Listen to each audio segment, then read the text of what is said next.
This video will review the unwrapping and the initial setup process of the Fastcorp Evolution vendor. Fastcorp wraps each vendor to protect it during shipping and transport. The door of each machine is covered with a sheet of bubble wrap. The machine is then covered with sheets of cardboard. Fiberboard edge protectors are installed on the corners, and the machine is then shrink wrapped. This makes unwrapping the machine a quick and easy process. Use a utility knife to cut the shrink wrap over one of the rear corner protectors. Be careful to keep the knife blade on the corner protector to prevent damage to the machine graphics. The shrink wrap can then be discarded. The packing material may be stored for future use. The power cord has been strapped to the back of the machine using wire ties. There is a resettable ground fault circuit protector, also known as a GFCI, installed onto the end of the power cord. Be careful with the GFCI. It could be damaged if dropped onto a hard surface. Do not remove the tie wraps or plug in the power cord until the robot arm and the freezer shipping restraints have been removed. The machine's keys were put into the coin change pocket prior to shipping. Retrieve the keys. Put one of the keys into the T-handle lock and twist. The T-handle will pop out. Turn the handle counterclockwise until the door opens. The lock provided with the machine is used for transport purposes only.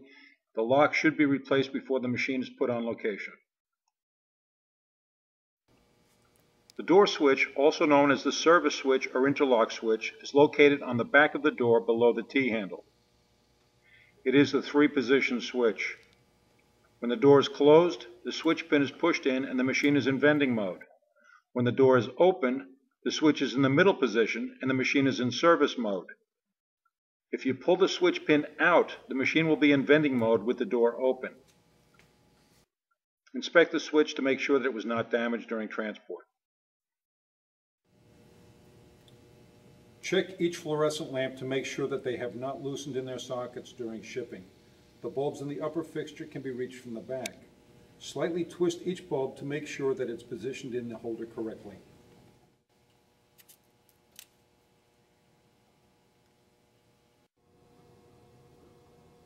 For the lower fixture, loosen the 4 wing nuts and lift the fixture out.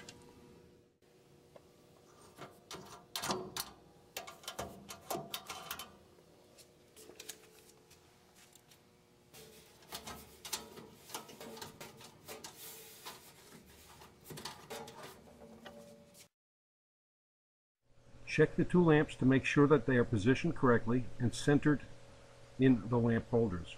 Reinstall the fixture and tighten the wing nuts.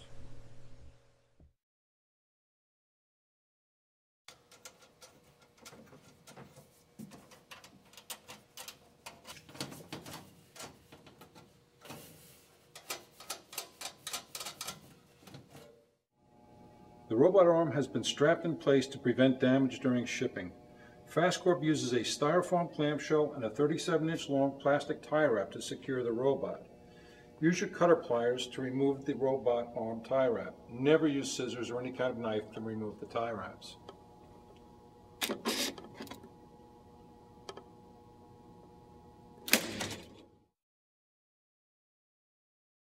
Each machine has a replacement robot arm tie wrap located inside the product delivery bin. The replacement tie wrap and styrofoam clamshell should be stored in a convenient place since they must be reinstalled whenever the machine is moved.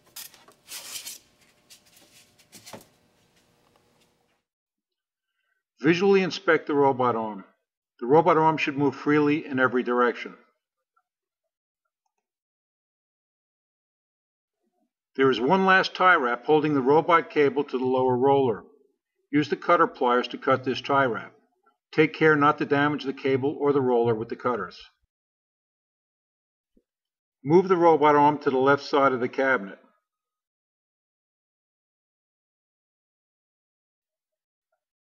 Carefully cut and remove the tie wrap from the right side of the freezer lid.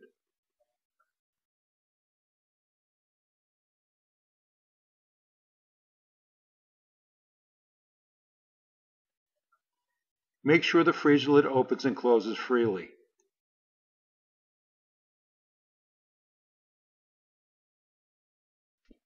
Check the front freezer clamps to make sure that the freezer has not loosened or shifted during transport.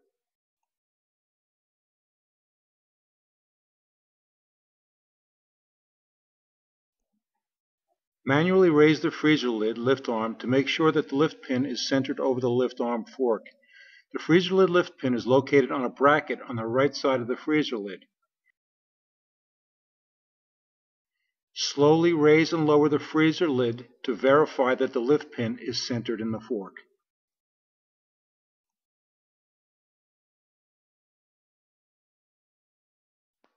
Retrieve the vacuum pump from inside the delivery bin.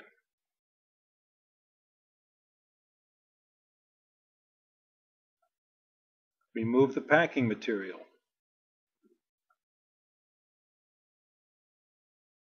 The vacuum pump is keyed to the locking nut on the end of the robot cable. Remove the robot cable from the garage. Line up the spline on the end of the cable with the spline on the top of the vacuum pump. Push in and tighten the nut. The nut should be hand tightened only. Move the robot arm to the left side of the cabinet. The power box is located directly behind the center of the freezer. The main power switch for the machine is located on the top of the power box. The freezer power cord is plugged into the left side of the box, and the power in and power out cords are plugged into the right side of the power box. Check all the plugs to make sure that they are seated. The power supply is mounted on the bottom of the front door, directly below the product delivery bin. The low voltage power switch is located on the left side of the power supply box. Check the wires plugged into the left side of the box to make sure that they are completely seated. The outer cord is the power into the power supply. The inner cord is the stub harness for the lights. The white wires at the rear are the low voltage power wires to the VMC. The Evolution Vendor is mounted onto two shipping skids. These skids are cut down the middle so that they can be easily removed using a pry bar. Position the bar inside the cut in the middle of the skid and break the skid in half. If you have access to a forklift truck or a pallet jack and a 1 3/8 inch socket and ratchet, the skids can be removed undamaged and may be saved for future use. Lift the machine. Remove the leveling legs from each corner of the machine.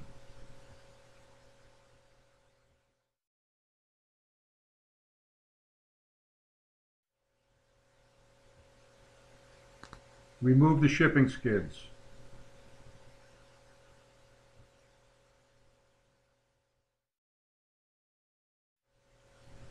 Reinstall the leveling legs onto the machine.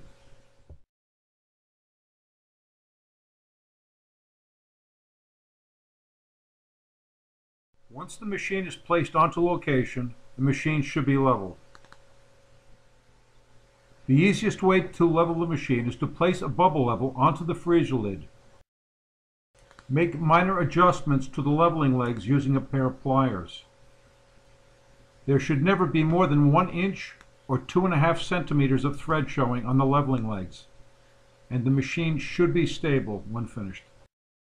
The Evolution Vendor should be placed onto a level surface. The machine should have at least 4 inches or 10 centimeters of clearance space behind the machine for proper ventilation. The Evolution Vendor should be plugged into a properly wired dedicated 15 amp outlet. We do not recommend the use of extension cords.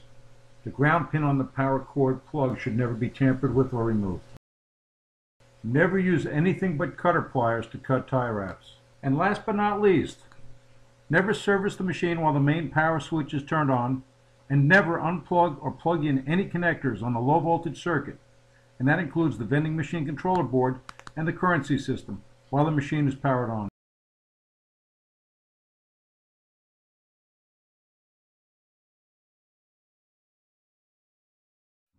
Thank you.